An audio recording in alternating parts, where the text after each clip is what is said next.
ॐ सहनाववतु सहनौ भुनक्तु सह वीर्यं कर्वावहै तेजस्विनावधीतमस्तु मा विद्विषावहै। ॐ शान्ति शान्ति शान्तिः। श्रुतिस्मृतिपुराणानाम् आलयं करुणालयं नमामि भगवत्पादं शङ्करं लोकशङ्करं शङ्करं शङ्कराचार्यं केशवं बादरायणं सूत्रभाष्यकृतौ वन्दे भगवन्तौ पुनः पुनः। ईश्वरो गुरुरात्मेति मूर्तिभेदविभागिने व्योमवद्व्याप्तदेहाय दक्षिणामूर्तये नमः। सर्ववेदान्तसिद्धान्त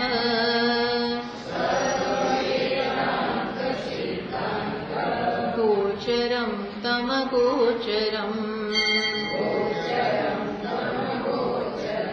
गोविन्दं परमानन्दम् सद्गुरुं प्रणतोऽस्म्यहम्।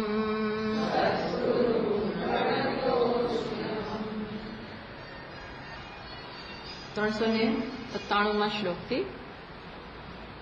शवाकारं यावद् भजति मनुजस्तावद् शुचिः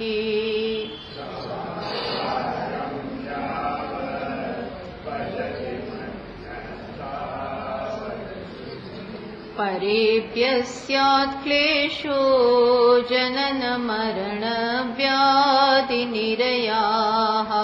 परेभ्यः स्यात् क्लेशो जनन मरण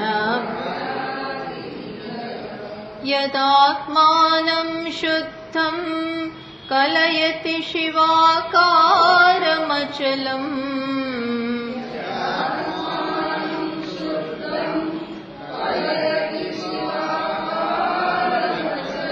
तदा तेभ्यो मुक्तो भवति हि तदाह श्रुतिरपि।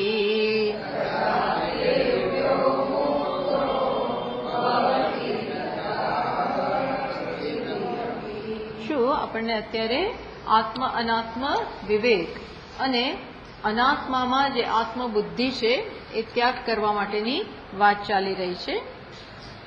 તો આગલા શ્લોકમાં પણ કહ્યું કે આ જે મળ અને મૂત્રનું શરીર છે એમાં જે અહંભાવ છે એનો ત્યાગ કરો, પહેલા સ્થૂળ શરીરમાંથી અને પછી અનિલ કલ્પે લિંગ દેહેપી પશ્ચાત, ત્યાર પછી લિંગ દેહ એટલે કે સૂક્ષ્મ શરીર એટલે કે મન બુદ્ધિમાંથી પણ અહંભાવનો ત્યાગ કરો. અને શેમાં આત્મભાવ સ્થાપિત કરો તો કે નિગમ ગદિત કીર્તિ નિત્યમ આનંદ મૂર્તિ. શાસ્ત્રો જેની વાત કરે છે એવા આત્મામાં જ આત્મબુદ્ધિ સ્થાપિત કરો અને બ્રહ્મ રૂપે જ તમે રહો એવું કહે છે. પછી કહ્યું 397 શ્લોકમાં કે જ્યાં સુધી શવાકારમ યાવદ ભજતી મનુજઃ તાવદ અશુચિઃ, કે જ્યાં સ્પષ્ટ કહે છે કે જ્યાં સુધી આ શવરૂપનું શરીર છે, જે શવ જ છે ખરેખર શવરૂપ જ છે, એનું જ્યાં સુધી ભજન થાય છે, જ્યાં સુધી આ શવરૂપી જે ખરેખર શવ છે એનું જ્યાં સુધી ભજન થાય, અને એ તો કે અશુચિ છે એનું ભજન થાય ત્યાં સુધી જીવનમાં દુઃખ છે. તાવત અશુચિ, તાવત અશુચિ. અશુચિ એટલે અહીંયા લખ્યું આપણને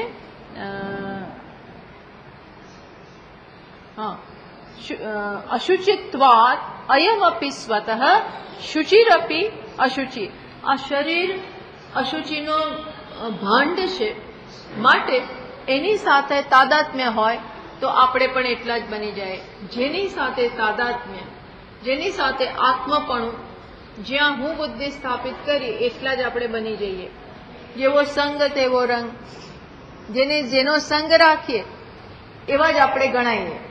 ભલે કદાચ આપણે એવું કામ ના કરતા હોઈએ ને, પણ આપણા બધા મિત્રો હોય એટલે લોકો તો શું સમજે કે આપણે પેલા જુગાર રમતા હોય, દારૂ પીતા હોય ને એવા બધાના ગ્રુપમાં હો, તો તમે બી એવા જ ગણાવો અને ધીરે ધીરે ખરેખર એવા બની જાઓ. એમ અહીંયા કે છે કે આ અશુચિ જે શરીર છે એમાં અહંભાવ હોય તો તમે પણ એવા બની જ જાઓ છો. એનું બધું તમારું જેની સાથે તાદાત્મ્ય એટલા જ તમે છો એ કહ્યું. એટલે કે છે પહેલા એ છોડો. પરેભ્યઃ તાવત ક્લેશ જનન મરણ વ્યાધિ નિરયાહ. તો પરેભ્યઃ જ્યાં સુધી એની સાથે તાદાત્મ્ય છે ત્યાં એ શરીરનું જે થાય એ બધું શત્રુ વ્યાઘ્રાદિભ્યઃ ક્લેશ સ્યાત. એ બધા જ જે જાત જાતના ડર છે એને ઘણી જગ્યાએથી આ શરીરને તો ડર છે. વ્યાધિઓનો સતત ડર, મૃત્યુનો સતત ડર, વાયરસનો સતત ડર, પડવાનો, આખડવાનો, ચોરનો, આ બધાનો સતત ડર, ભૂખ તરસની સતત જરૂરિયાત, આ બધું કોનું બની જાય? જનન મરણ વ્યાધિ, આ બધો ક્લેશ આપણો થઈ જાય. એટલે જ કહ્યું કે આ શરીર તો છે ને સતત મૃત્યુના જડબામાં છે, આત્મ મૃત્યુના સતત મૃત્યુના જડબામાં છે. એટલે આપણે પણ એમાં જ આવી જઈએ. ભલે છીએ શુચિ, અહીં લખે છે શુચિરપી અશુચિ છે. આ શુચિ પવિત્ર છે, પરમ પવિત્ર. આત્મા તે શુદ્ધ, નિત્ય, બુદ્ધ કંઈ છે જ નહીં. આવું હોવા છતાં તમે વિચાર કરો તાદાત્મ્ય શું કરે છે. કોની સાથેનો સંગ અથવા કોણ હું છું એવું માનીએ, અશુચિ હું છું એવું માનીએ તો આ શુચિ હોવા છતાં અશુચિ બની જાય. રિઝલ્ટ તો સેમ થયું. તમે અશુચિ હોવ, અશુદ્ધ હોવ અને જે થાય એવું જ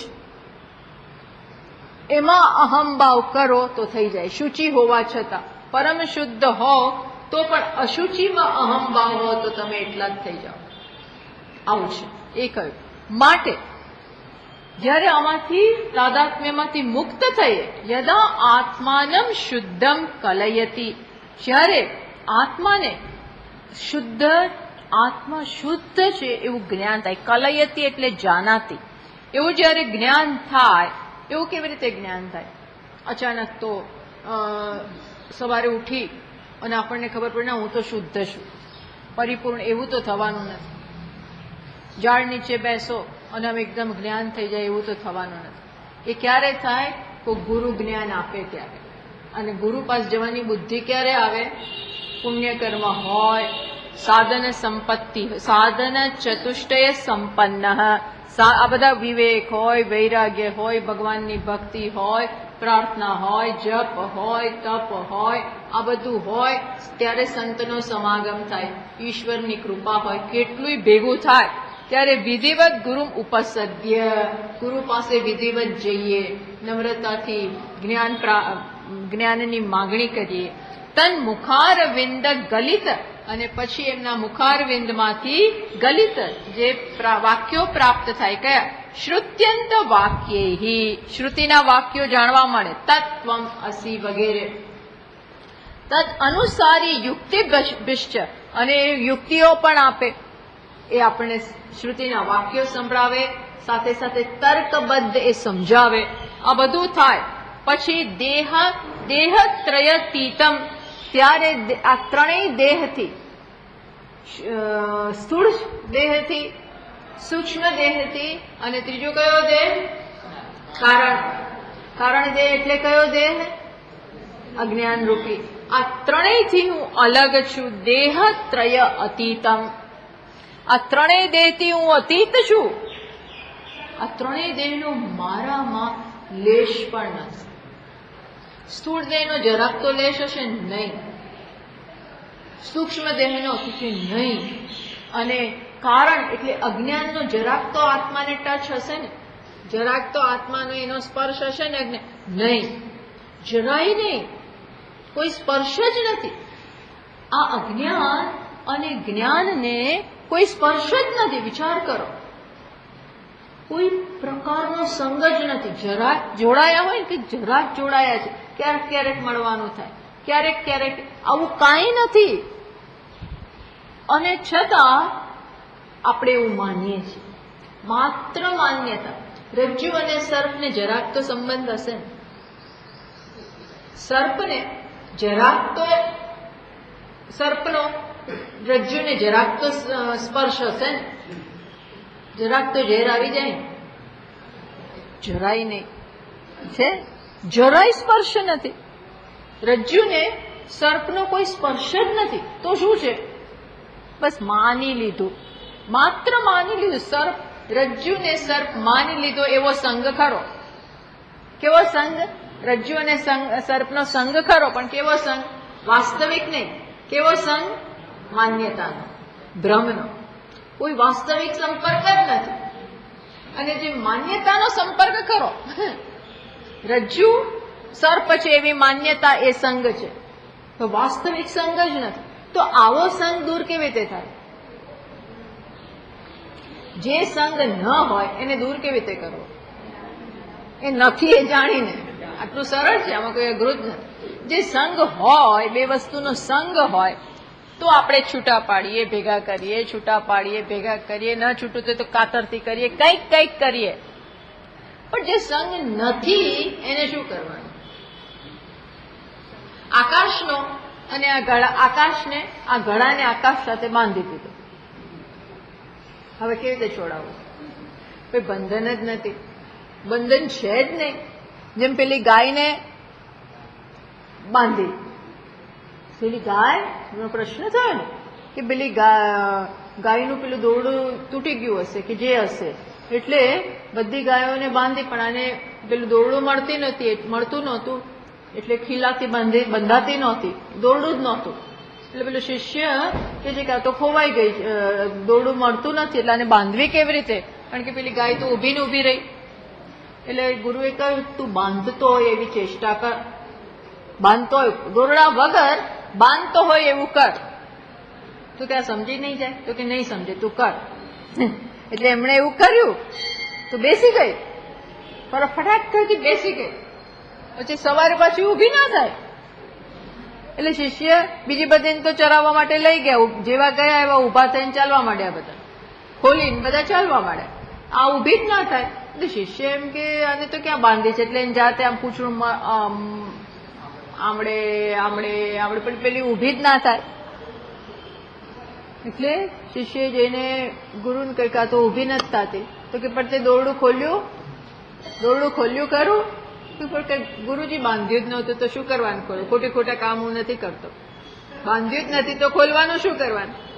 તો કે જેવી રીતે બાંધ્યું એવી રીતે ખોલ. જો જેવું બંધન એવી મુક્તિ. એમ જેવી રીતે બાંધ્યું હતું ને એવી ચેષ્ટા કર. ઊભી થઈ ગઈ, તરત ઊભી. કોઈ ધક્કા ના મારવા પડ્યા, પૂંછડાને આમળવું ના પડ્યું, કઈ એની ભાષામાં એની સાથે બોલવું ના પડે, કાંઈ ના કરવું પડે, ફટાક કરતી ઊભી થઈ ગઈ. કેમ? કારણ કે એના મનમાં એવું હતું કે હું બંધાઈ છું, એના મનમાં હતું કે હું બંધાયું છું, અને આણે મને આવીને છોડાવી. એવું છે, આ સંગ છે જ નહીં. સંગ કઈ પ્રકારનો છે? માત્ર ભ્રમ. તો આવો જયારે સંગ હોય ને ત્યારે માત્ર એ ભ્રમ તોડવો પડે. અને કેવી રીતે? ભાઈ તું નથી બંધાયેલું એવું કહેવાની જ જરૂર છે. એવી રીતે કે જાવત જાનાતી, કેવું જયારે આવું જ્ઞાન થાય, શિવાકારમ અચલમ, હું શિવ સ્વરૂપ છું. શવ સ્વરૂપ નહીં, કિંતુ શિવ સ્વરૂપ. શવ નહીં પણ શિવ, એવું છું હું, એ છું. ત્યારે શું થાય? પાછું અચલ છું. તદા તેભ્ય મુક્તો ભવતી. બસ ત્યારે એના એક ક્ષણે આવી ખબર પડી. પછી વર્ષો જાય કે ખરેખર તો મુક્તિ એ શબ્દોમાં જ છે. પાછું પેલું અજ્ઞાન, દ્રઢ સંસ્કાર અને ટેવને કારણે પાછું બુદ્ધિમાં એ આવી જાય. પણ ખરેખર જ્ઞાન તો તે વખતે જ થઈ જાય છે. એટલે આપણે શું કરવાનું, વારંવાર એ કયા કરવાનું, હું કોણ છું, હું કોણ છું, હું કોણ છું, હું કોણ છું, વારંવાર યાદ કરાવવાનું. તદા તેભ્ય પરકૃત ક્લેશેભ્ય મુક્તો ભવતી. બસ આ શું છે, ઇતિ તદ આહ શ્રુતિ. આ શ્રુતિ કહે છે, શ્રુતિ આવું આપણને કહે છે. તો ક્યાં કહે છે આવું શ્રુતિ? તો આપણને કેટલાય બધા આવી પ્રકારના વાક્યો અહીંયા ટીકાકાર આપણા ઉપર કૃપા કરી અને આવા વાક્યો અહીંયા આપે છે. તમારી બુકમાં નથી, પણ કેટલા આવા વાક્યો આપે. શું છે? અશરીરમ વાવ સંતમ ન પ્રિયા પ્રિયે સ્પૃશત. આ છાંદોગ્ય ઉપનિષદનું વાક્ય છે. શું કે છે? અશરીરમ વાવ સંતમ, જે પોતાને અશરીરી જાણે છે. અશરીરી, શરીર મારે નથી. શરીરી એટલે શરીરમાં રહેનારો, શરીર જેનું છે. આ તો જયારે જ્ઞાન થાય, હું અશરીરી, બોલો મારે શરીર જ નથી, તો એને ન પ્રિયા પ્રિય સ્પૃશત, એને પ્રિય અને અપ્રિય એનો કોઈ સ્પર્શ જ ના થાય. શરીરી હોય તો પ્રિય અને અપ્રિય. એટલે અત્યારે એસી બહુ પ્રિય લાગે અને ગરમી અપ્રિય લાગે. એ કોને? શરીરને. પણ હું અશરીરી છું, એને શેનો સંબંધ? કે ન સ્પૃશત, એને સ્પર્શે જ નહીં. આ એક વાક્ય. પછી તૈત્તરીય ઉપનિષદમાંથી કહે છે, આનંદમ બ્રહ્મણો વિદ્વાન. જયારે આવું જ્ઞાન, વિદ્વાન, આનંદ, આનંદમ બ્રહ્મણ, બ્રહ્મ જે આનંદ સ્વરૂપ છે એનું જ્ઞાન જયારે થાય, ન વિભેતિ કુતશ્ચન, ત્યારે કોઈ ભય રહેતો આનંદ સ્વરૂપ છે એનું જ્ઞાન થાય. જો એવા આપણે બનીએ એમ ના થયું, શું થાય? જ્ઞાન થાય. ન વિભેતિ કુતશ્ચન, કશાયથી ડર નહીં. અને મુખ્ય ડર તો કયો? મૃત્યુનો. અને વ્યાધિ મૃત્યુ લાવતી હોવાને કારણે એનોય વ્યાધિનોય ડર, શત્રુનોય ડર, બધાનો, આવા બધાનો ડર કેમ છે? કે મારું અસ્તિત્વ નાશ પામશે. મુખ્ય પ્રેમ તો અસ્તિત્વ માટે છે. મુખ્ય પ્રેમ અસ્તિત્વ. અસ્તિત્વ મને પ્રિય કેમ છે? મારું સ્વરૂપ છે. એટલે જે સ્વરૂપ હોય ને એ પ્રિય હોય. અસ્તિત્વ મારું સ્વરૂપ છે. અને જ્યારે એના નાશની આશંકા થાય, નજીકથી કે દૂરથી, કે તરત એના પ્રત્યે આપણને ડર કે ભય. તો કે આને કોઈ ભય નથી રહેતો. બીજું વાક્ય છાંદોગ્યમાંથી આવે છે, તરતી શોકમ આત્મવેદ. જેને આત્મવેદ, જે આત્માનું જાણનારો છે. આત્માના, આત્મા તો છે, એનું જ્ઞાન નથી. આત્મા તો છે જ, પણ હોય એનું, દેટ ઇઝ નોટ ઇનફ. કોઈ વસ્તુ હોવી એ ઇનફ નથી. આપણને ખબર હોવી જોઈએ શું છે. પેલા પાસે પારસમણી હતો, પણ ખબર જ નહીં કે આનો શું ઉપયોગ ને આ શું ચીજ છે, એટલે મૂકી રાખ્યું ગોખલામાં. એ તો એવો ને એવો દરિદ્ર, એવો ને એવો દરિદ્ર હતો. પારસમણી હતો, એના કાંઈ નહીં તો 4 લોખંડના વાસણને અડાડી દીધું હોત તોય કામ પતી ગયું હોત. માત્ર, હું તો કહું કે 4 નહીં, માત્ર 1 તપેલી એ અડાડી દીધી હોત, કાંઈક તો ઘરમાં હોત ને લોખંડ. એ ના, એવી ખબર હોવી જોઈએ. બધું હોય, પારસમણી, પણ ખબર જ નહીં. એ તો એને શું ઉપયોગ કર્યો? ચટણી બનાવવામાં, અથવા પેપર વેઇટ તરીકે, કે જે પણ કરતો હશે, ખૂણા મૂક્યો હશે, માળિયામાં ચડાવી દીધો હશે, સુઈ જે કરતો હોય. આ ખબર ના હોય એને બહુ મોટી તકલીફ છે, પણ ખબર પડે એટલે કામ પતી જાય. ચમચી અડાડી દે તો બસ ચમચીથી એનું જીવન જતું રહે. તરતી શોકમ આત્મવેદ, શોકને તરી જાય. બીજું કયું વાક્ય? તો જ્ઞાત્વા કૈવલ્ય ઉપનિષદમાં, જ્ઞાત્વા દેવમ મુચ્યતે સર્વ પાશૈ. જ્ઞાત્વા દેવ, જો બધામાં શું? જ્ઞાત્વા, આત્મવેદ, આવા જ શબ્દો આવે છે. જ્ઞાત્વા દેવમ, આ દેવને જાણીને. કયા દેવને? આત્મદેવ. કોઈ બહારના દેવતા નહીં, દેવતાનોય દેવ, આત્મા. જેમ મહાદેવ એટલે બધા દેવતાઓના દેવ, એમ આત્મા તો મહાદેવનોય આત્મા.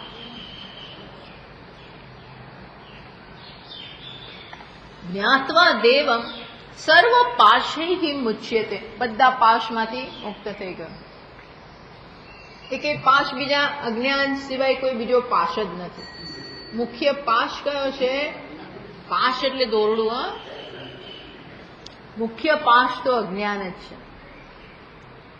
એટલે ખરો પાશથી બંધાયેલા હોય ને તો કોઈ આપણને આવીને છોડાવવા પડે. બંધાયેલા હોય ને તો જેલમાં કે ક્યાંય તો પછી પેલો આવીને છોડાવે ત્યારે થાય. આ તો જ્ઞાત્વા દેવમ કહ્યું, જાણીને પાશથી મુક્ત થઈ ગયો. એટલે શું? એ પાશ અજ્ઞાન રૂપ હોય તો જ્ઞાનથી એ પાશમાંથી છૂટી જવાય. પછી તમેવમ વિદ્વાન અમૃત ઇહ ભવતિ, પુરુષ સૂક્તમાં તમેવમ વિદ્વાન, તમ એવમ વિદ્વાન અમૃત ઇહ, એક આત્માને જાણીને અહીંના અમૃત બની જાય, અમૃત સ્વરૂપ બની જાય, હતો જ એનું જ્ઞાન થાય. પછી ક્ષીણૈ ક્લેશૈ જન્મ મૃત્યુ પ્રહાણ, આ ક્યાંથી આવે છે ખબર નથી. ક્ષીણૈ ક્લેશૈ જન્મ મૃત્યુ પ્રહાણી, જ્ઞાનથી બધા ક્લેશ જતા રહે અને જન્મ મૃત્યુ રૂપી ક્લેશ પણ જતો રહે. જ્ઞાત્વા શિવમ શાંતિમ અત્યંતમ એત્વી, આત્મ સ્વરૂપ શિવને અથવા શિવ સ્વરૂપ આત્માને જાણીને અત્યંતમ શાંતિમ એતી, પ્રાપ્ત, એતી એટલે પ્રાપ્ત કરે છે. કેવી શાંતિ? અત્યંતમ નૈષ્ઠિકીમ, નૈષ્ઠિકીમ શાંતિ. શાંતિના સ્ટેજીસ હોય. પહેલા સ્ટેજની શાંતિ એટલે શું? રાગદ્વેષ જવા, કર્મફળ માટેનો અજંપો જે હોય એ જાય. એટલે પણ એટલે કર્મયોગથી જ પહેલા પ્રકારનો અજંપો કે અશાંતિ જતી રહે કર્મયોગથી. બાકી આપણને કર્મફળ માટેનો અજંપો હોય, ચિંતા હોય, ખાતરી ના હોય કે આવશે કે નહીં, એને કારણે એક અશાંતિ રહે. એ ગઈ કોનાથી? કર્મયોગથી જ જતી રહે. પછી બીજા સ્ટેજની શાંતિ શેનાથી જાય? કર્મથી જાય. કર્મરૂપી કર્મય બહુ અશાંતિ જન્માવે. અશાંતિ અથવા એક રેસ્ટલેસનેસ, કારણ કે કર્મમાં બહુ વિચારવું પડે, કર્મ માટે બહુ પ્લાનિંગ કરવું પડે, કર્મમાં બહુ ચીવટ રાખવી પડે, કર્તવ્યમાં બહુ વિચારવું પડે, સમયસર ઉઠી જવું પડે, સમયસર કરવું પડે, બાંધછોડ ન ચાલે. આ બધી એક થોડી ઘણી પ્રકારનો વિક્ષેપ તો જન્માવે. તો એ ગયો કોનાથી? જયારે આત્મા અકર્તા છે જ્ઞાન થયું ત્યારે. હું અકર્તા છું, અહંકાર. ટૂંકમાં આ કઈ પ્રકારની શાંતિ? ધીમે ધીમે ધીમે જેમ જેમ ત્યાગ થતો જાય અજ્ઞાનનો, અજ્ઞાન અને એમાંથી જન્મતા ખોટા ખ્યાલ, જેમ જેમ ખોટા ખ્યાલ જતા જાય એમ એમ શાંતિ વધતી જાય. પેલું જાય અને આ વધે, જાય અને આ વધે. ક્રમશઃ વધારો થાય, ઘટાડો ના થાય. જેમ સમજતા જાઓ ને એમ શાંતિ વધે વધે. કેમ? કારણ કે ખ્યાલ આવે આત્માને કોઈ ભય જ નથી, આત્માને કોઈ બંધન નથી, આત્માને કોઈ વ્યાધિ નથી, આત્માને મૃત્યુ નથી, આત્માને જન્મ નથી, એને કઈ મેળવવાનું નથી. બસ ધીમે ધીમે જ્ઞાત્વા શિવમ, આ શિવ સ્વરૂપ આત્મા એને જાણીને શાંતિ, અત્યંતમ, અત્યંત શાંતિ મળે. જેમ શિવજી કેવા સ્મશાન, વારંવાર આપણે કહીએ છીએ સ્મશાનમાં બેઠા છે. હવે સ્મશાન બહુ ભયાનક જગ્યા છે, બહુ ભયાનક જ ને. ત્યાં કોઈ વાઇબ્રેશન ઠેર ના ઠેર, વાઇબ્રેશન જ અશુદ્ધ હોય, ભસ્મની વાસ આવતી હોય ને જાત જાતની વાસ આવતી હોય, લોકો બિચારા રડ્યા હોય ને રોકકડ થઈ હોય ને વ્યક્તિ જે ગઈ હોય એની અધૂરી ઈચ્છાઓ હોય ને બધું કેટલું હોય. ત્યાં ભૂત પલિત ફરતા હોય, એવા લોકો સૂક્ષ્મ રૂપે ત્યાં હોય જ, બધું હોય. આટલું આ સ્થૂળ જગત નથી, સૂક્ષ્મ જગત છે. એ તો આપણને દેખાતું નથી એટલે સારું છે, બાકી આ બધા ત્યાં હોય જ. યા નક્તંચરો બધા ફરતા હોય, એની અસર થાય આપણા મગજ ઉપર. એ તો એટેક જ કરતા હોય. તો સ્મશાનમાં રહેવું કઈ સહેલું નથી, પણ શિવજી એ જગ્યા પસંદ કરે. બોલો, ત્યાં જ બેસી જાય. અને બેસી તો નથી કે એને કઈ એને સ્મશાનની કોઈ ઇફેક્ટ જ નથી. એક બાજુ સ્મશાન ને એક બાજુ ખોપડી ને એક બાજુ સર્પ ને એક બાજુ ભૂત, આ બાજુથી ભૂત બુમાબુમ ને પલિત ચીસ કરે. એના તો બધા ગણો એવા જ છે, બધા કોઈ ઇફેક્ટ જ નથી. કોઈ ઇફેક્ટ નહીં. એવું કેમ? કારણ કે મને સ્પર્શ જ નથી. જેને કૂદવું એ કૂદો, નાચવું એ નાચો, બૂમો પાડવી એ પાડો. શુદ્ધ અશુદ્ધ બધાથી હું પર, ધર્મ અધર્મથી પર, જન્મ મૃત્યુથી પર. જન્મ પણ ખેલ, મૃત્યુ પણ ખેલ, આ બધું ખ્યાલ છે. એવામાં એકદમ જ એનો આરામ છે. એવી દ્રઢ સમજ હોય તો જ આરામ હોય ને. દ્રઢ સમજ છે એવી, બસ. પછી ઇત્યાદિ, પછી લાગે બીજું કે શું કે છે? સમાને વૃક્ષે પુરુષ નિમગ્ન. આનું સમજ આપે છે કે અજ્ઞાન હોય તો કેવું અને જ્ઞાન થાય તો કેવું. એના માટે મુંડક શ્રુતિમાંથી આપણને એક દ્રષ્ટાંત, એક મંત્ર કહે છે. મુંડક ઉપનિષદમાં એક સરસ ઉપમા આપી છે, રૂપક આપ્યું છે. શેનું આપ્યું છે? જીવ અને બ્રહ્મનું. પણ કઈ રીતે? બે પક્ષી રૂપે. તે એવી રીતે આપ્યું છે કે એક જ વૃક્ષ ઉપર બે પક્ષી બેઠેલા છે. એક જ ડાળી ઉપર, એક જ વૃક્ષની એક જ ડાળી ઉપર બે પક્ષીઓ બેઠેલા છે. કયા બે પક્ષી? જીવ અને બ્રહ્મ. ખરેખર બે નથી, એક જ છે. પણ જ્યાં સુધી જીવને ખબર નથી કે હું બ્રહ્મ છું, ત્યાં સુધી તો બે થયા ને. જાણે કે બે કઈ રીતે? એક પોતાને અજ્ઞાની માને છે એ, અને બીજું ત્યાં જ બ્રહ્મ જે પૂર્ણ છે એ તો છે જ. આપણે આપણી જાતને શું માનીએ છીએ એનાથી બની તો નથી જતા. Thank God. જ્યારે રજ્જુને સર્પ માનવામાં આવે છે ત્યારે રજ્જુ કઈ સર્પ બની નથી જતો. તમે જે માનવું એ માનો, એ તો રજ્જુનું રજ્જુ એમ જ. બ્રહ્મને જીવ માનવામાં આવે છે તો ભલે માનો, એનાથી બ્રહ્મ જીવ બનતું નથી. એ રીતે કહ્યું કે એક માન્યતામાંથી જન્મેલું પક્ષી એટલે કે જીવરૂપી, અને બીજું વાસ્તવિક પક્ષી, એ કયું? ઈશ્વરરૂપી. એ દ્રષ્ટિએ બે કયા. આવા બે પક્ષી એક જ વૃક્ષ ઉપર બેઠા છે. પણ એમાં એકની પરિસ્થિતિ કેવી છે? સમાને વૃક્ષે, બે એક જ વૃક્ષ ઉપર બેઠા છે. છતાં પુરુષરૂપી પક્ષી કેવું છે? નિમગ્ન, અનિશયા, શોચતી, મુહ્યમાન. મોહિત થઈને હું જીવ છું એવું માનીને એ શું છે? શોકમાં નિમગ્ન છે, શોકમાં ગરકાવ છે. કેમ? કારણ કે હવે આ તો એક ફળ રહ્યા નથી. હમણાં પારધી આવશે, મને પકડી જશે, આમ થશે, તેમ થશે, હું ભૂખ્યો છું, આમ છું. 1000 પ્રકારની આ જીવને તકલીફ, પક્ષીને તકલીફ છે. અનિશયા, અનિશયા એટલે હેલ્પલેસલી અસહાય છે. આખો દિવસ એને અસહાયતા મહેસૂસ થાય છે. આખો દિવસ એ શેનો અનુભવ કરે છે? અસહાયતાનો. હવે શું થશે, કાલે શું થશે, પરમ દિવસે શું થશે, ક્યાંથી આવશે, કોઈ રહ્યું નહીં, ડાયાબિટીસ આવી ગયો છે તો એનાથી શું શું થઈ શકે, બીપી આવી ગયું છે, બીપી આવ્યું નહીં પણ આવશે તો, આવશે તો. આવ્યું હોય તો ઠીક છે, પણ આવશે તો. ઉંમર થાય એટલે, ઉંમર ન થાય ને પેલા લોકો ગભરાય છે. ઉંમર થશે તો, આમ થશે તો, ભાઈ થશે તો થશે, થવાનું હશે થશે, તો ધ્યાન રાખો, બહુ રાખવું હોય. પણ બાકી થશે તો, થશે તો, થશે તો.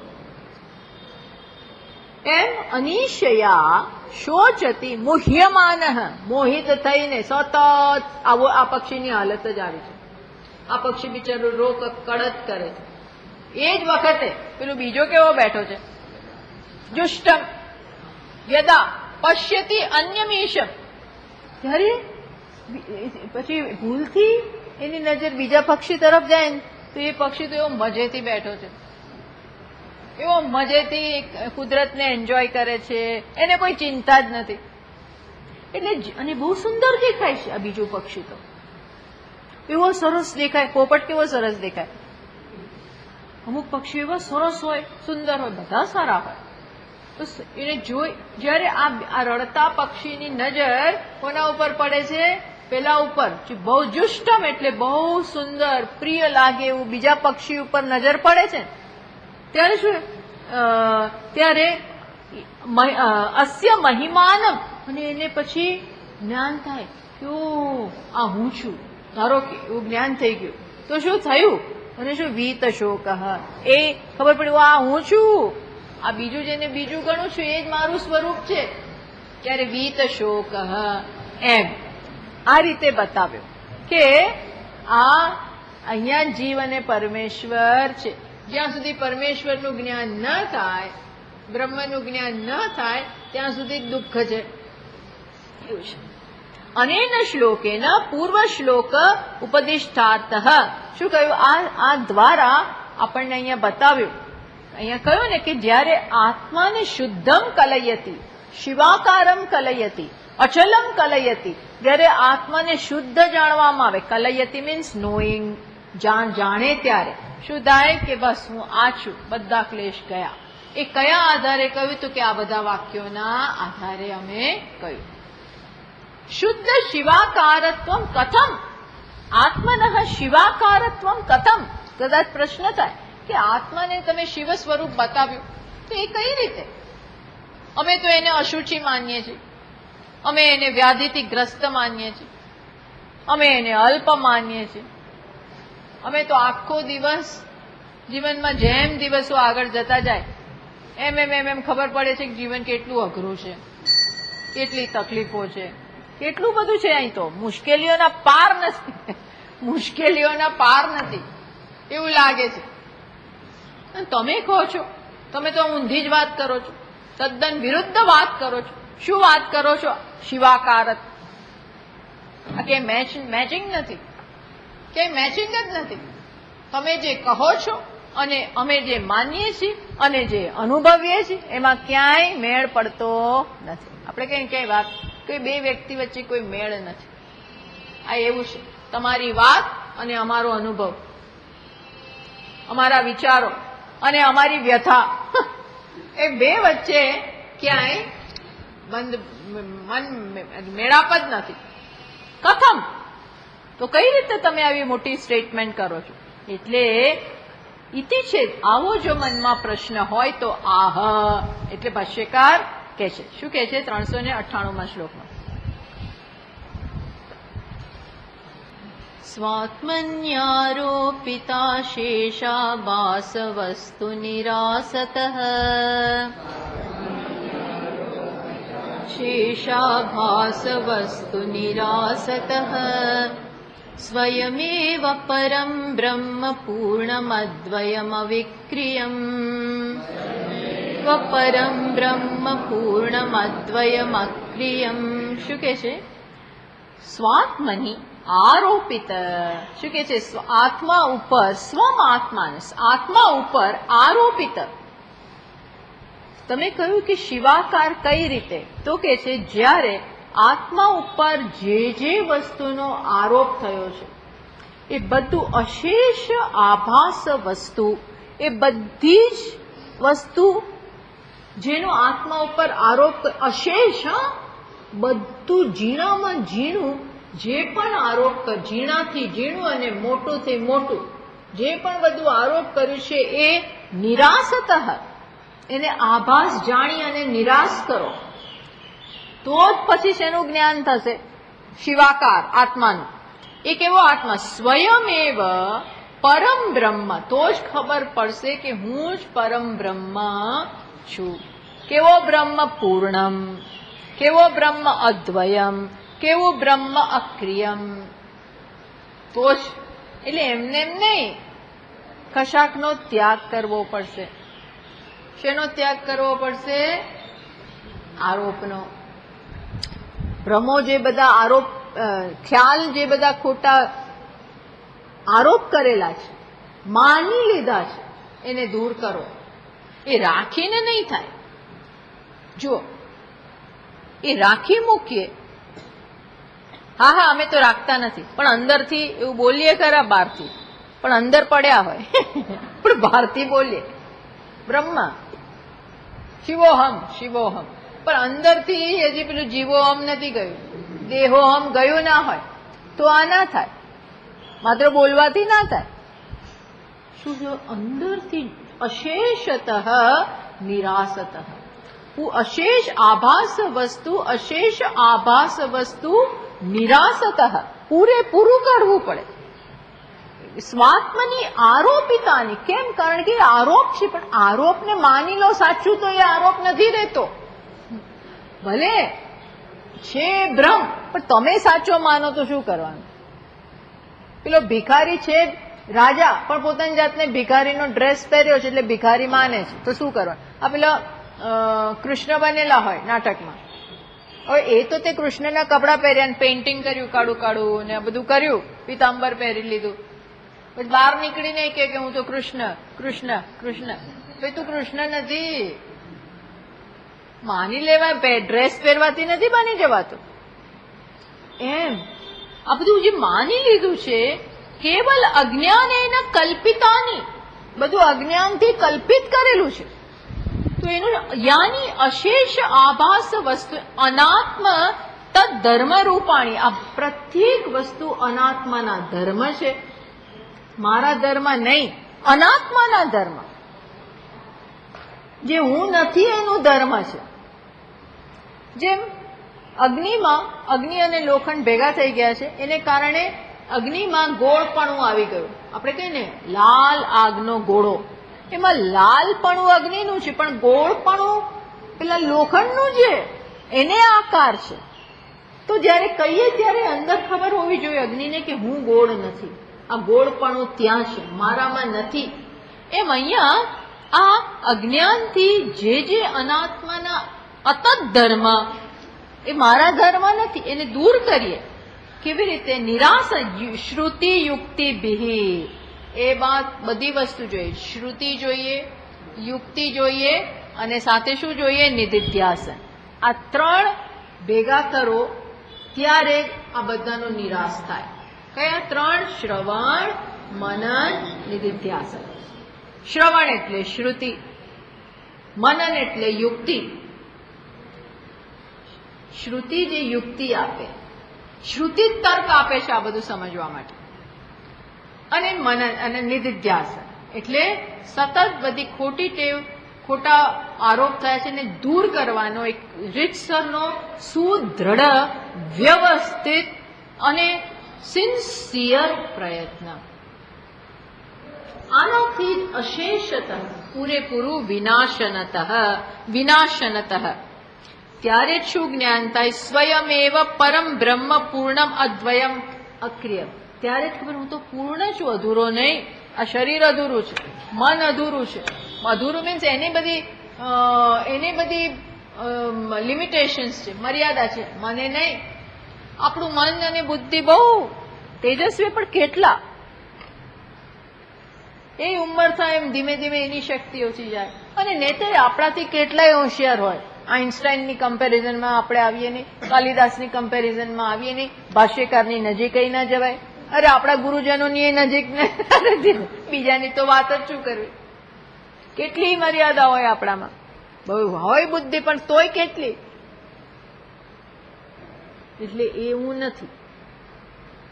કોણ હું છું? પૂર્ણ, પરમ બ્રહ્મ, અદ્વય. અછું અદ્વય જ છું હું, અને અક્રિય.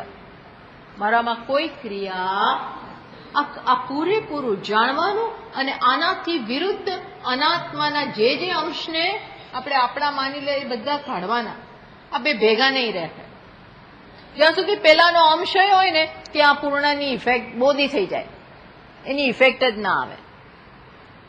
ઇફેક્ટ ના આવે. બોલો, એમ પેલી ખબર છે ને, દ્રષ્ટાંત આપણે આપીએ છીએ કે પેલી બે કીડી મિત્રો હતી, બે કીડી બેન મિત્રો હતા. પછી છૂટા પડ્યા તો એક કીડીને ક્યાં રહેવાનું મળ્યું? તો કે મીઠાની ખાણમાં એનું ઘર હતું. અને આ બીજી કીડીનું ઘર ક્યાં હતું? ખાંડની ફેક્ટરીમાં. એક ખાંડની ફેક્ટરીમાં રહે છે અને આ મીઠાની અગરમાં રહે છે. પછી એક દિવસ બંને લગ્નમાં મળી ગયા, કોકના લગ્નમાં મળી ગયા. મળવાનું તો એટલે પછી વાતો થાય ને, કેમ છો, કેમ નહીં, તારું શું ચાલે છે, મારું શું ચાલે છે, હવે તું તો બહુ દુબળી પડી ગઈ. પેલી ખાંડવાળી હતી ને આને કે તું તો બહુ દુબળી, તો કે તું તો બહુ પણ તે તો બહુ શરીર જમાવી દીધું, એ બહુ શરીર જમાવી દીધું. ના મીઠાવાળી બિચારી સાવ આવી થઈ ગઈ છે. તો કે એવું કર, મારા ઘરે આવી જા. થોડા વખત હવા ફેર કરવા મારા ઘરે આમે વર્ષોથી તું આવી નથી, તું આવી જા. એટલે કે સારું, મારે ચેન્જ ઓફ વેધર, હવા ફેર કરવાની ચેન્જ ઓફ પ્લેસ જરૂર છે, એટલે હું આવું છું. ગઈ રહી મહિનો, તોય શરીરમાં કોઈ ચેન્જ જ નથી આવતો, તબિયત સુધરતી જ નથી. એટલે કે કેમ, શું થયું તને? તું અહીંયા મારા ઘરે આવે પછી પણ અહીંયા આટલો વૈભવ છે, અહીંયા તો સાકર જ ચારે બાજુ, અને તારી તબિયતમાં કેમ કઈ ફેર પડતો નથી? ડોક્ટરને બતાવવો પડે. એની ચિંતા થઈ કે આને કોઈ મોટો રોગ ના હોય. મોટો રોગ હોય તો જ શરીર વધે નહીં. એટલે કે ચલ બતાવીએ. બતાવવા ગયા, ડોક્ટરે બધું ચેકિંગ કર્યું તો શું નીકળ્યું? અંદર મીઠા, ચારે બાજુ મીઠા, મીઠાના ગાંગડા ચારે બાજુ, આ બાજુ આ બાજુ આ બાજુ બધે ફરે છે. એટલે કે આ જ્યાં સુધી નહીં નીકળે ત્યાં સુધી તું આ સાકરની, આ ખાંડની કોઈ અસર થવાની, ગમે એટલું ખાવ, અસર થવાની નથી. પેલાની ઇફેક્ટ નહીં આવવા દે. આ તો એક કથા છે અને એ કથા ઉપજાવેલી કાઢેલી. પણ શું છે, ખાંડની અસર કરવા માટે પેલું નીકળવું જોઈએ.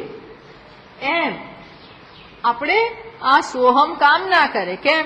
કારણ કે સહ અહમ કહીએ પણ સાથે સાથે આ શરીર અહમ અને મન અહમ અને બુદ્ધિ અહમ, ત્યાં સુધી પેલું પૂર્ણ અહમ બે ભેગા નથી. આ બે ભેગા નથી રહી શકતા. ઘણા લોકો એકબીજા બે ભેગા ના રહે, સામે સામે ના જોવે. નોટ સીઈંગ આઈ ટુ આઈ. એવું છે આ જીવ અને બ્રહ્મ, આઈ ટુ આઈ ના થાય. એકે જવું પડે ના. પેલું છે ખરું, બિચારું બ્રહ્મને કઈ વિરોધ નથી, પણ એની અસર આ જીવપણું થવા જ નથી દેતું. બોલો, આ જીવપણું બહુ જબરું છે. એ જબરું છે, હા છે આવડું, પણ બહુ જબરું છે. એ પેલાની અસર જ નથી થવા દેતું. જેમ સૂર્ય યોજનો મોટો છે પણ વાદળ આગળ આવી જાય દેખાય. એમાં જીવનું વાદળ આવી જાય છે ને, હું જીવ છું એવું વાદળ આવી જાય એટલે હું સૂર્ય છું એ કામ જ નથી કરતો. એટલે અહીંયા કહ્યું, પેલાને પૂરેપૂરો તમે દૂર કરો. અશેષ વસ્તુ નિરાસત. તો કે છે આવું તમે પાછું આવું ક્યાંથી લઈ આવ્યા? એ તો તરત જ ટીકાકાર એ કહે છે. એટલે આપણને અહીં ટીકાકાર લખે છે, અન્વેષ્ટવ્ય આત્મવિજ્ઞાનાત પ્રાક પ્રમાતૃત્વમ આત્મનઃ. શું કે છે? આત્માને જ્યાં સુધી અન્વેષણ ના કરીએ. અન્વેષણ એટલે ઇન્ક્વાયરી. અન્વેષણ એટલે શાસ્ત્ર પ્રમાણે શોધ કરવી, કે શાસ્ત્ર મારા વિશે શું કહે છે, મારા સાચા સ્વરૂપ વિશે શાસ્ત્ર શું કહે છે, એ પ્રમાણે શોધ કરવી. વિચાર, અત્યારે આપણે જે કરીએ છીએ ને વિચાર કહેવાય. આ વિચાર ટેકનિકલ શબ્દ છે, પારિભાષિક વિચાર એટલે આમ ખુરશીમાં બેસીને એવો વિચારની વાત નથી ચાલતી. એવા તો બહુ ખોટા વિચારો કર્યા છે. એવો વિચાર કરી કરીને અનિશયા શોચતી મુહ્યમાન, આપણે મોહિત થઈને શોકમાં ગરકાવતી, એવો વિચાર નહીં. આ કોનો સાથેનો વિચાર? શાસ્ત્ર પ્રમાણેનો વિચાર. શાસ્ત્ર આપણને જે લાઈનમાં લઈ જાય, શાસ્ત્રની સાથે સાથે ચાલવાનું, આગુ પાછું નહીં, શાસ્ત્રની પાછળ પાછળ. શાસ્ત્ર એટલે કહે છે, ઘણી જગ્યાએ ભાષ્યકારને આ બહુ ગમે છે કહેવાનું, શાસ્ત્ર આચાર્ય ઉપદેશમ અનુ. આપણે કોને ફોલો કરવા? અનુ એટલે પાછળ. રામ ગચ્છતિ લક્ષ્મણ અનુગચ્છતિ. રામ જાય છે, લક્ષ્મણજી પાછળ પાછળ જાય. એમ શાસ્ત્ર આગળ આગળ ચાલે, પાછળ ગુરુ ગુરુ ચાલે, અને આપણે એની પાછળ પાછળ ચાલીએ. તો એમ અહીંયા કે છે આ પ્રકારે આત્માનો વિચાર. આપણા લીડર કોણ? શાસ્ત્ર. અને એના શાસ્ત્ર આપણને જાતે ના, એટલે ગુરુ એની પાછળ પાછળ એ બતાવે એમ એમ આપણે વિચારને છે ને, આપણી બુદ્ધિ રૂપા વિચારને ગુરુને અને શાસ્ત્રને સોંપી દેવાના. ના પછી એમ નહીં કહ્યા કર, ના હું તો એવું માનું છું ને કે હું તો શરીર જ છું, હું તો એવું ગણાય, પણ મારું માનવું એવું આવી ટેવ હોય. અરે ભાઈ તારી માન્યતા હવે તું છોડ, એ બહુ આઘરું છે. બાકી મારું એવું કહેવાનું છે ને, હું તો એવું માનું છું ને, આ બહુ મોટો ઘમંડ છે. હું તો આમ છું, હું તો આમ, હું આવું માનું છું, મારું તમારે જે હોય એ બધું મૂકો બાજુમાં. હા, બીજી બધી વાતમાં, બિઝનેસમાં તમે શું માનો છો એ ચાલુ રાખો, તમારા બીજા બધા વિચાર છે એ ચાલુ રાખો, પણ આમાં આ તો વિથ અહંકાર સાથે તો કોઈ દિવસ ખબર જ નહીં પડે. કારણ કે અહંકાર બહુ સ્માર્ટ માણસ છે. અહંકાર છે એ ક્યારેય પોતાના પગ નીચેથી પેલી ખસી જાય એને સ્વીકારે. અને આ તો આત્માનો જેવો વિચાર થાય ને શાસ્ત્ર પ્રમાણે, એટલે અહંકારનું અસ્તિત્વ નાશ પામવા માંડે. એટલે એ શું કરે, કોઈક રીતે જાળવી રાખે, કારણ કે એને એમાં જ સિક્યોરિટી દેખાય. અહંકારને સિક્યોરિટી કેમાં દેખાય? સિક્યોરિટી એટલે સલામત, તેમાં દેખાય, હું જળવાઈ રહું. અને અહીં તો શાસ્ત્ર તો શું બતાવે, તું છે જ નહીં. એટલે અહંકાર શું કરે, કોઈક રીતે હું એનું બોલવાનું ચાલુ જ રહે. તો કે છે ના, એને તો શાંત જ કરી દો. આટલે જ તો શરણાગતિ. એને ભક્તિમાં કઈ રીતે બોલે છે? શરણાગતિ. આ બહુ મોટું જ્ઞાન છે. દૈન્યમ. ભક્તોને ભગવાનને દૈન્ય બહુ ગમે છે. તમે આખો દી અમે દીનતા બતાવીએ એવું તમને ગમે? અમે આખો દી નમતા પડેલા એવું જ તમને ગમે? પણ એમાં જ અહંકારનો નાશ છે. સમજીને કરવાનું. સુરદાસજી હોય ને મોટા મોટા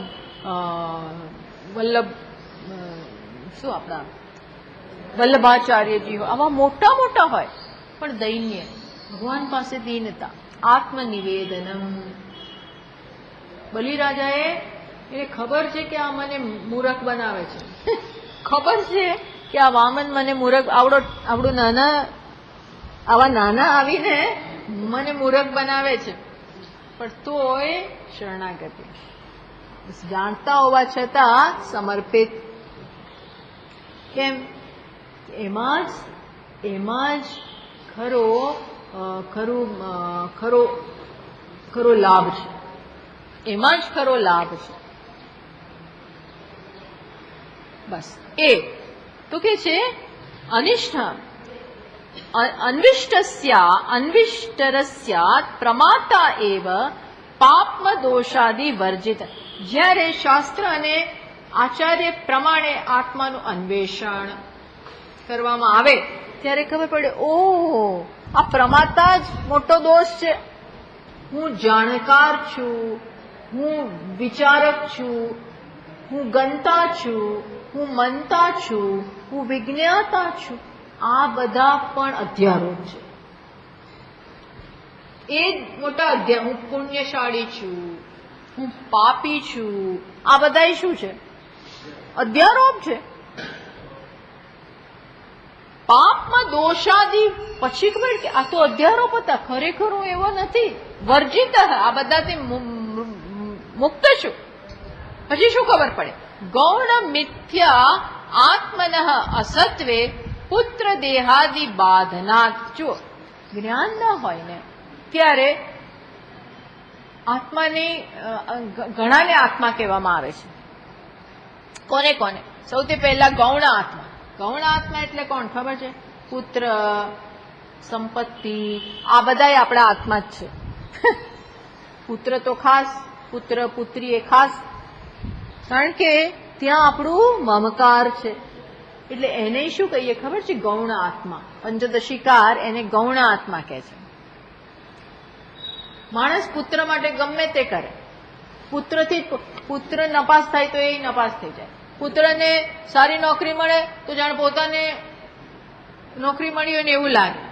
ભલે ને એ તો અહીંયા માંડ 10-12 હજારની કરતા હોય, પણ મારે આટલું પેકેજ મળ્યું ને આટલું પેકેજ મળ્યું ને હા શું થઈ જાય. એને વિઝા મળે તો આને વિઝા મળી જાય એવું લાગે. એને વિઝા મળે ને, પુત્રને વિઝા મળ્યો ને તો એને શું લાગે કે મને મળી ગયો. આ ગૌણ આત્મા છે. પુત્ર જ હું. પુત્રે નષ્ટ, પુત્રે પુષ્ટ. એ પુષ્ટ થાય તો હું પુષ્ટ, એ નષ્ટ થાય તો હું નષ્ટ. કેમ ભાઈ આજે આમ આટલું કેમ મોઢું ઉતરી ગયું? તો કે એને વિઝા ના મળ્યો. બોલો, તો એને નથી મળ્યો પણ મને ના મળ્યો. કારણ કે એ જાત તો હું જાત, અથવા જે પણ આપણે એને ન મળે એટલે આપણે દુઃખી થઈ જઈએ કે બિચારાને કેટલી ઈચ્છા હતી, હવે એના કોઈ અભરખા પૂરા નહીં થાય. બાબા સ્વાભાવિક છે, મા બાપને થાય. ટૂંકમાં આને શું છે? ગૌણ આત્મા. પછી બીજો આત્મા કયો? મિથ્યા આત્મા. મિથ્યા આત્મા એટલે આ દેહને આત્મા માનવો. સાચો નથી પણ એને પણ આત્મા માનવો, આ બીજો. અને ત્રીજો આત્મા કયો? મુખ્ય આત્મા. જે એ મુખ્ય આત્માને જ્ઞાનીઓ જ જાણે. જ્ઞાની મુખ્ય આત્મા મીન્સ જે વાસ્તવિક આત્મા છે એને જ આત્મા માને. એનાથી ઉતરતા કોને આત્મા માને? દેહને આત્મા માને. અને એનાથી ઉતરતા કોને આત્મા માને? પુત્રને. અને એનાથી ઘરને ઘરને આત્મા માને. ત્યાં આ જળ વસ્તુ એનું સંચાલન કરે. અમે ઘરને મૂકીને આવી શકીએ એમ છીએ નહીં.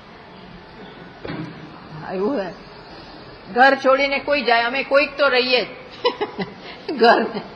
એવું બધું હોય, ઘણા પ્રશ્નો હોય. તો એ કે છે બસ સદ બ્રહ્મ આત્મા અહમ ઇતિ એવમ. જયારે મુખ્ય આત્માનું જ્ઞાન, સદ બ્રહ્મ આત્મા એ જ હું છું એવું જ્ઞાન. કાર્યમ કથમ ભવે. હવે રહ્યું શું બાકી? આ જયારે જાણી લીધું કે મુખ્ય આત્મા હું છું, સત બ્રહ્મ, હવે બાકી શું રહ્યું? જેમ જેમ બૃહદારણ્યક ઉપનિષદમાં કે છે, બ્રહ્મ વા ઇદમ અગ્રે આસીત. બ્રહ્મ એકમાત્ર હતું પહેલા. તદ આત્માનમ એવ આવે. પણ પછી એને ગુરુ પાસેથી જ્ઞાન થયું કે બ્રહ્મ જ હું છું, બ્રહ્મ જ મારો આત્મા છે. એટલે શું થયું? તત્ સર્વમ અભવત. એ બધું બની ગયું. અરે આવી રીતે કેવી રીતે? બ્રહ્મ હું છું એમ જાણવાથી તમે બધું બની ગયા? કેવી રીતે? કેમ કે છે જેવું બ્રહ્મ હું છું એવું જ્ઞાન થયું, તત્ સર્વમ અભવત. એ બધું ત્યાર પછી એ બધું બની ગયું. એ કેવી રીતે બની ગયું? કેવી રીતે બની ગયું? બધું કેવી રીતે બની ગયું? બધું હતું હે? ધ્યાનથી ખબર પડી આ બધું બ્રહ્મ, આ જ બધું પહેલા બ્રહ્મ રૂપે હતું અને એ બ્રહ્મ હું છું એ ખબર પડી. એટલે શું ખબર પડી? હું આ એક આ નથી, હું બધું જ છું. આને જ્ઞાન થયું કે હું શું છું? માટી. એટલે આઈ બની ગયો. બોલો, એ આઈ બની ગયો. અને જ્યાં જ્યાં કેવી રીતે? તું તો અહીંયા જ છો ને, કેવી રીતે બની ગયો? હું અહીંયા એકલો નથી, હું બધે જ છું. એમ એ પ્રકારે હવે શું બાકી રહ્યું? ઇતિ અભિયુક્ત અથા અયમ શરીર અમૃત. બીજી જગ્યાએ કહ્યું છે આ શરીર અમૃત સ્વર, આ શરીર હું નથી, હું અમૃતરૂપી શરીર છું. પ્રાણો બ્રહ્મ. બસ આ પ્રકારે જ્યારે આત્માને શિવ સ્વરૂપ જાણવામાં આવે છે ત્યારે જ ખરેખર એને બધા દુઃખમાંથી મુક્ત થાય છે. હવે કે છે આગળ, આદૌ પ્રયત્નેન દૃશ્યમ નિરુદ્ય સમાદૌ ક્રિયમાણ તત્ર નિષ્ઠસ્ય. પહેલા શું જોઈએ? આ જ વસ્તુમાં પ્રયત્ન માંગી લે. શું થાય? આદૌ પ્રયત્નેન, બહુ પ્રયત્ન માંગે. શેમાં? આ દ્રશ્યનો બાદ કરવા. આ દૃશ્ય જ રૂપી જે જગત છે અને દૃશ્યમાં દૃશ્યનો વ્યાપ કેટલો? આ બધું દૃશ્ય, આ બધું. બીજું શું શું? અહીંથી બધું, ત્યાં નહીં. આપણે આ બધાને દ્રશ્ય કહીએ પણ આ શું છે? દૃશ્ય. પ્રાણ કોણ છે? દૃશ્ય. ઇન્દ્રિયો કોણ છે? દૃશ્ય. મન કોણ છે?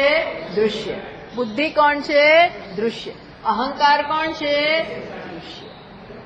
આ બધું દૃશ્યમાં આવી જાય. આપણે આ બધાને દૃશ્ય કઈ કઈ ખલાસ કરી નાખે. આ દૃશ્ય તો કે છે આ પહેલા બહુ પ્રયત્ન માંગે. નિરુદ્ય સમાધો, સમાધિમાં એટલે નિધિધ્યાસન દ્વારા આવું કરવાનું. અંદર આખો પ્રક્રિયા ચાલે. હું આ નથી, હું આ નથી, હું આ નથી અને હું આ છું, આ છું. પૂર્વમ પછી શું થાય? આના પરિણામે જુઓ. હવે આ વાત છે, પહેલા આ પ્રયત્નપૂર્વક કર્યું, બહુ શ્રમ પડે. કહેતા હોય પણ મન માને નહીં. આપણે હજી ઉતરતું ના હોય, પણ પછી શું થાય? ધીમે ધીમે ધીમે કર્યા જ કરો, અને સત્ય હોવાને કારણે એક દિવસ સેટલ થાય. અને શું થાય કે પહેલા જે શ્રમ પડતો હતો, દૃશ્ય બાદ થતો નતો, કહેતા હતા પણ હું આ શરીર છું એમ કહું, આ હું નથી એમ કરીને બાદ કરું પણ પાછું આવી જાય, એ બધું ચાલતું હતું. પણ પછી ખ્યાલ આવે, ઓ તો બધું મિથ્યા છે. કોના જેવું છે? શશવિષાણ વધ. શશવિષાણ એટલે સસલાના શિંગડા જેવું થઈ જાય. સસલાના શિંગડા છે, સસલાના કાન હોય, એવા સરસ કાન હોય ને, તો સુંદર છે, એવું સરસ કાન એના એવા કરીને બેઠું હોય, પણ શિંગડા નથી. સસલાને શશશૃંગ બોલીએ છીએ, પણ એ શૃંગ છે નહીં, શિંગડું ત્યાં છે નહીં. એમ ખબર પડે કે આ જગત અને અનાત્મા અને આ શરીર, જેને હું પકડીને સાચું માનીને આસક્તિ કરીને બેઠો છું, એ તો ખરેખર કેવું છે? શશવિષાણ વત. શશવિષાણ જેવું છે જ નહીં. જાંજવાના જળ જેવું છે, સર્પ જેવું છે, સર્પ છે જ નહીં. એ ખબર પડે ત્યારે સંપૂર્ણપણે બાદ થયો. આવું થયું. એ હવે આપણને 399માં શ્લોકમાં એ વાત કરે છે. આપણે શ્લોક વાંચીએ, એનો એક્સપ્લેનેશન પછી કરીશું. સમાહિતાયામ સતિ ચિત્ત વૃત્તૌ પરાત્મનિ બ્રહ્મણિ નિર્વિકલ્પે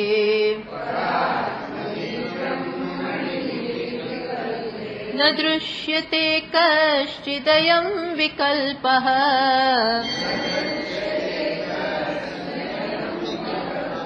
પ્રજલ્પમાત્ર પરિશિષ્યતે તતઃ.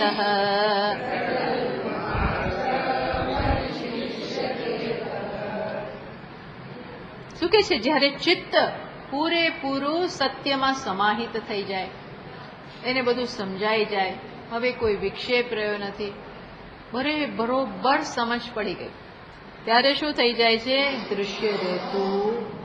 દૃશ્ય જ રહેતું નથી. એ માત્ર પ્રજલ્પ, બકવાસ બની જાય, માત્ર શું થાય? નામનું થઈ જાય, એવું થઈ જાય, અને માત્ર સત રહી જાય. આ છે ફાઇનલ મુક્તિ. આ ફાઇનલ વસ્તુ છે. એ આપણે આવતા વખતે એની ચર્ચા કરીએ. ઓમ પૂર્ણમદ પૂર્ણમિદં પૂર્ણાત પૂર્ણમુદચ્યતે પૂર્ણસ્ય પૂર્ણમાદાય પૂર્ણમેવાવશિષ્યતે. શાંતિ શાંતિ શાંતિ. શંકરં શંકરાચાર્યં કેશવં બાદરાયણં સૂત્રભાષ્યકૃતૌ વંદે પુનઃ પુનઃ. ઈશ્વરો ગુરુરાત્મેતિ મૂર્તિભેદવિભાગિને વ્યોમવદ્વ્યાપ્તદેહાય દક્ષિણામૂર્તયે નમઃ. ઓમ શાંતિ શાંતિ શાંતિ. હરિ ઓમ. શ્રી ગુરુભ્યો નમઃ. હરિ ઓમ.